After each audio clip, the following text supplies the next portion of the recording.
أعوذ بالله من الشيطان الرجيم بسم الله الرحمن الرحيم والحمد لله رب العالمين والصلاة والسلام على المصطفى محمد وآله الطيبين الطاهرين رب اشرح لي صدري ويسر لي أمري واحلل عقدة من لساني يفقه قولي. Brothers and sisters in Islam, Assalamu alaikum wa rahmatullahi wa barakatuh. In our last video, we mentioned a very important tradition by Imam As-Sadiq alayhi salam, which contained multiple vital points. We mentioned that a particular narrator was complaining to the Imam alayhi salam over the fact that when he went to Al-Kufa, when he would go to Al-Kufa, he would sit with people and hear them ascribing certain traditions to Ahlul Bayt alayhimus salam. However, he found that these traditions were contradicting. So he complained to the Imam alayhi salam, and the Imam salamullah alayh told him that those people were ascribing lies to the Imams alayhimus salam. Then finally he told him that if he wanted to acquire the real traditions of Ahlul Bayt salamullah alayhim, then he should refer to Zurara ibn A'yun, may Allah bless his soul. We said that was a great manifestation of the concept of taqleed and marja'iyah during the days of Imam As-Sadiq alayhi salam. Today, we want to mention another great personality that was loved by Imam As-Sadiq alayhi salam and that took the role of a marja' during Imam As-Sadiq's time, salamullahi alayh. And that person is none other than Mufadal ibn Umar, may Allah bless his soul. Mufadal ibn Umar, when you read the books of narrations such as Al-Kafi, you will see the name of Mufadal ibn Umar in a lot of the chains of narrators. It's enough to hear that Mufadal rahmatullah alayh has a whole book that is attributed to him called Tawheed al-Mufaddal. What is that book? It is basically a bunch of lessons concerning Allah's existence and unity that Imam As-Sadiq alayhi salam taught Mufaddal ibn Umar, may Allah bless his soul. In that book, Tawheed al-Mufaddal, Imam As-Sadiq salamullahi alayh reveals the impeccable, outstanding wisdom of Allah subhanahu wa ta'ala and confirms his existence subhanahu wa ta'ala by using science.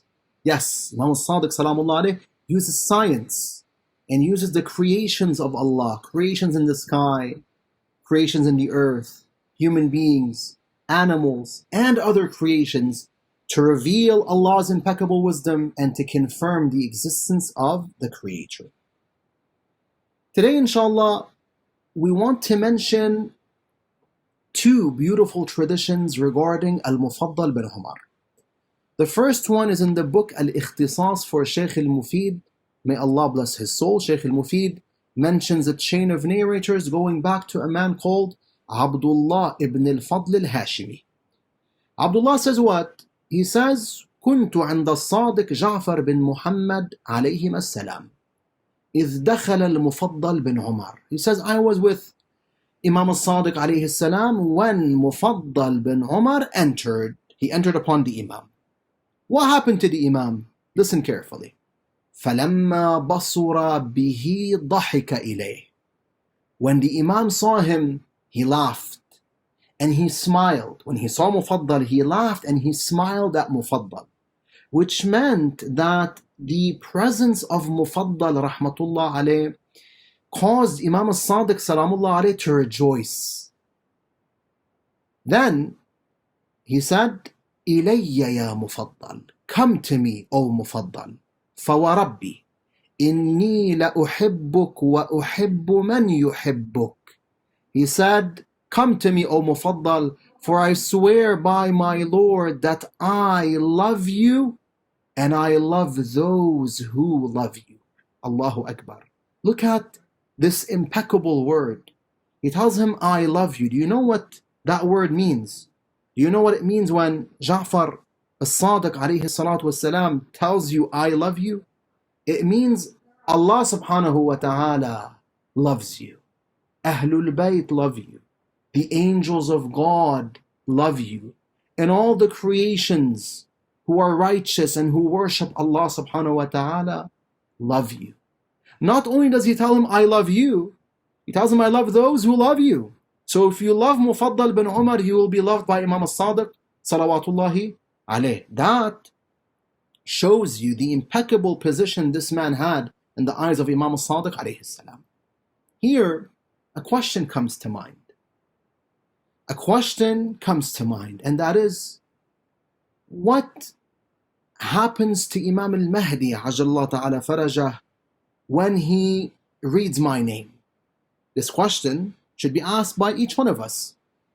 If I enter one day upon Imam al-Mahdi, or Imam al-Mahdi alayhi salam hears my name, or he reads my name, and he reads my actions, what happens to him? Does he actually rejoice or not? Does Imam al-Mahdi actually love me or not? Then the tradition says, it says that the Imam said, Ya Mufaddal, لو عرف جميع أصحابي ما تعرف ما اختلف اثنان. O Mufaddal, if all of my companions knew what you knew, no one would differ with another individual.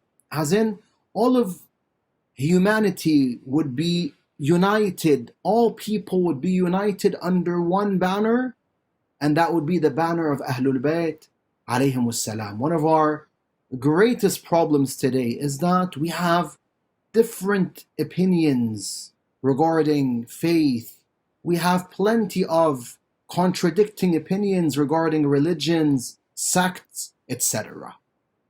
This portion of the hadith indicates that, number one, Mufaddal rahmatullah alayh had knowledge that other companions of Imam al-Sadiq alayhi salam did not have. And secondly, Mufaddal's knowledge was so great, it could absolutely remove difference of opinion regarding faith.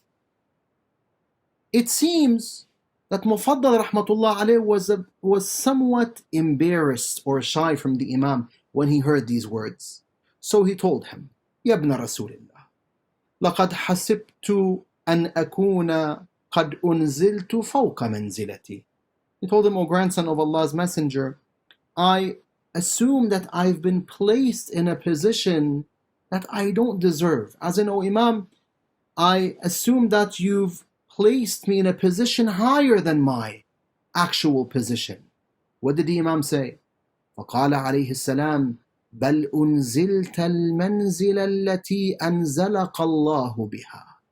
He told him, no, O Mufaddal, you've been placed in the position that Allah subhanahu wa ta'ala has placed you in. It's as if the Imam is telling him, Mufaddal, listen, we Ahlul Bayt don't exaggerate. When I, Ja'far al-Sadiq, tell you I love you, then I truly love you. When I tell you I love those who love you, then I truly love those who love you. Mufaddal, we don't exaggerate. This is your position. Then, here, Mufaddal rahmatullah alayh had a question. He had a question. He said, Ya ibn Rasulillah, فما منزلة جابر بن يزيد منكم? He told him, if that's the case, then what is the position that Jabir bin Yazid possesses in your eyes? Jabir bin Yazid al-Ju'fi was a great scholar who was spoon-fed with knowledge by Imam al-Baqir alayhi salam. What did the Imam say? Imam al-Sadiq told Mufaddal, he said, Manzilatu Salman min Rasulillah sallallahu alayhi wa alih. He told him, the position that Jabir possesses in our eyes is that of Salman's in the eyes of Rasulullah. It's the same position Salman possessed in the eyes of Rasulullah.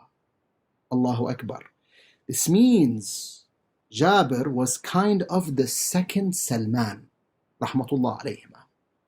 Then Mufaddal said, فَمَا مَنْزِلَ دَاوُد بن كَثِيرِ الرِّقِّ أَوْ الرَّقِّ مِنْكُمْ? He asked him about another companion of Ahlul Bayt alayhi salam called Dawood ibn Kathir, al-Raqi or al-Riqi. He told him, then what is the position of Dawood ibn Kathir in your eyes? He told him, Manzilatul Miqdad min Rasulillah sallallahu alayhi wa alayhi. He told him the position of Dawood ibn Kathir in our eyes is that of Miqdads in the eyes of Rasulullah. It's the same position that Miqdad had in the eyes of the Prophet sallallahu alayhi wa alayhi. This hadith indicates that Mufadal had an impeccable position in the eyes of Imam al-Sadiq alayhi salam. As for the second hadith, it indicates that Mufadal played the role of a marja' during the Imam's time. Before I narrate it to you, I want you to keep this point in mind. Sometimes the Imams alayhimus salam would tell some of their companions to refer to certain companions of theirs who were scholars. And sometimes no. The Imam would tell the scholar himself to go forth and to spread his knowledge amongst his companions. Both types of narrations confirm the concept of taqleed and marja'iyya, and confirm that this concept was manifested during the days of the apparent Imams alayhim as-salam. The second tradition is found in Al-Kafi. Shaykh al-Kulayni rahmatullah alayhi mentions a chain of narrators going back to Mufadal bin Umar himself. Mufadal says what? He says, قال لي أبو عبد الله عليه السلام اكتب وبث علمك في إخوانك.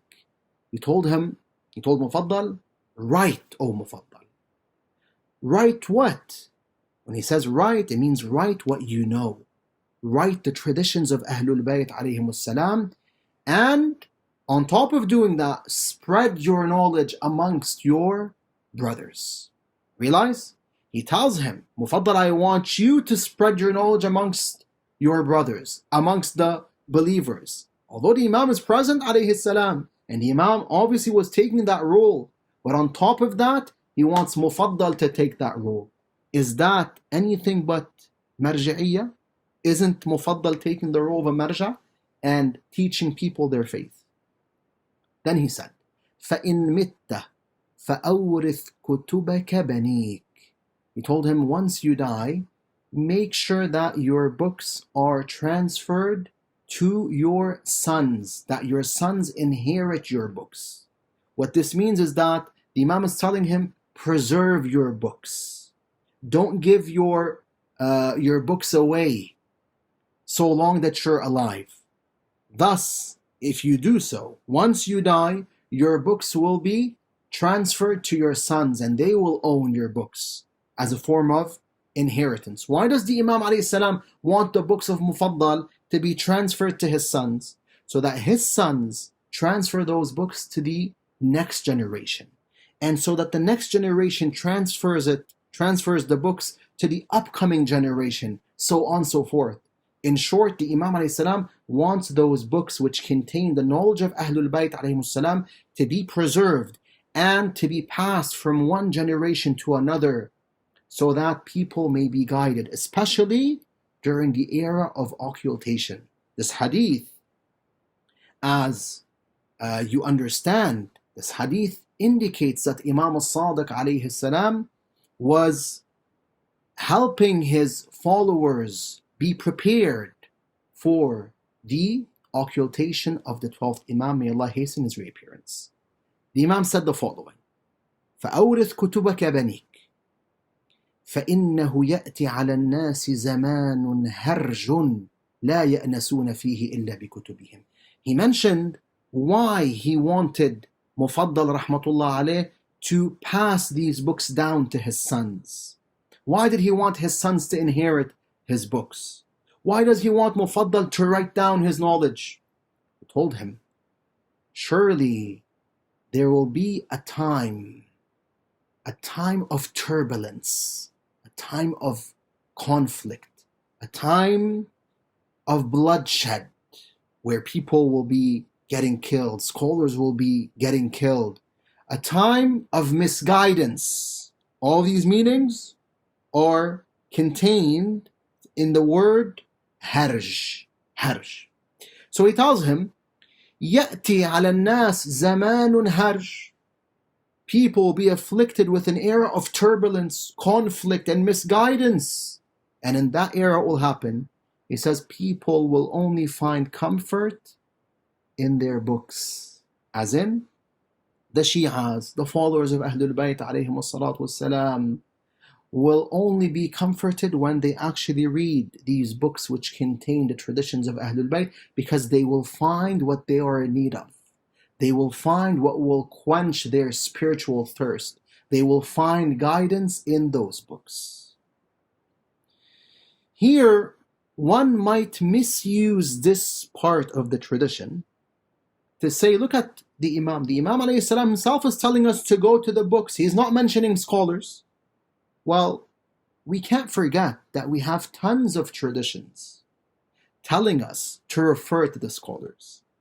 In fact, if you've been watching these videos, you've heard multiple traditions up until now in which the Imam alayhi salam, the apparent Imam, tells his followers or a particular follower of his to refer to the scholar. Thus we say what we understand from this segment when he says لا يأنسون فيه إلا بكتبهم is that people will go through a difficult time in which they won't be able to contact their Imam, possibly because their Imam will be in occultation, or their Imam will be under house arrest or in a dungeon, etc. So the hadith is alluding to what? To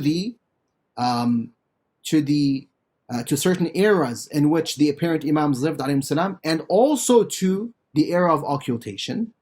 Secondly, possibly the hadith is informing us that there will be an era in which people might not be able to contact scholars. They won't be able to be with scholars for certain reasons. Thus, they will be in need of what?